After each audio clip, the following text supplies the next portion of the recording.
أعوذ بالله من الشيطان الرجيم. بسم الله الرحمن الرحيم.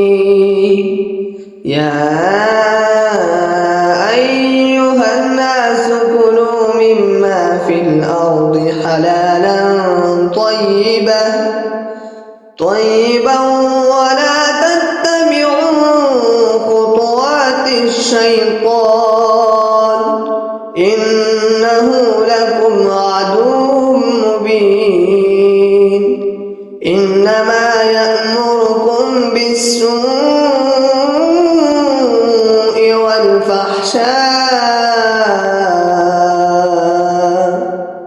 والفحشاء وأن تقولوا على الله ما لا تعلمون.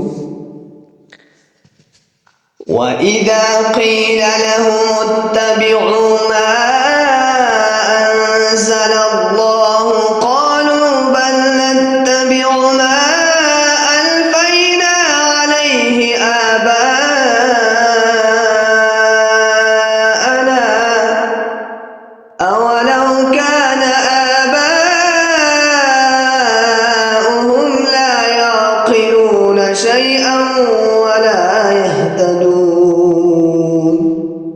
ومثل الذين كفروا كمثل الذي ينعق بما لا يسمع إلا دعاء ونداء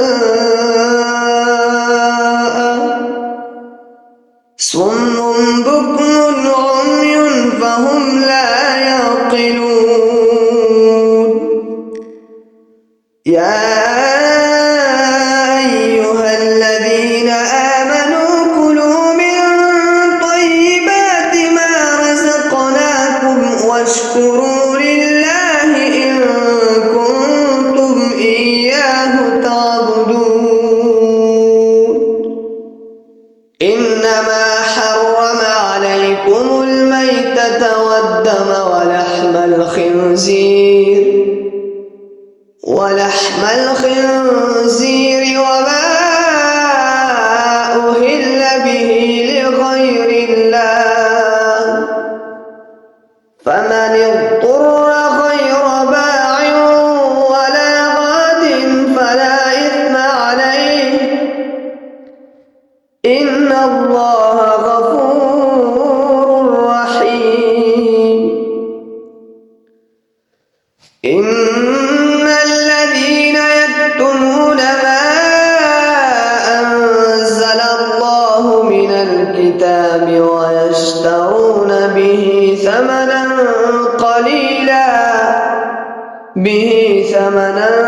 قليلا أولئك ما يأكلون في بطونهم إلا النار ولا يكلمهم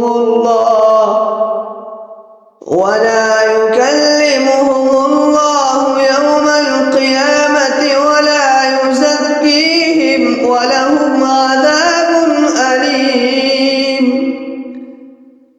أولئك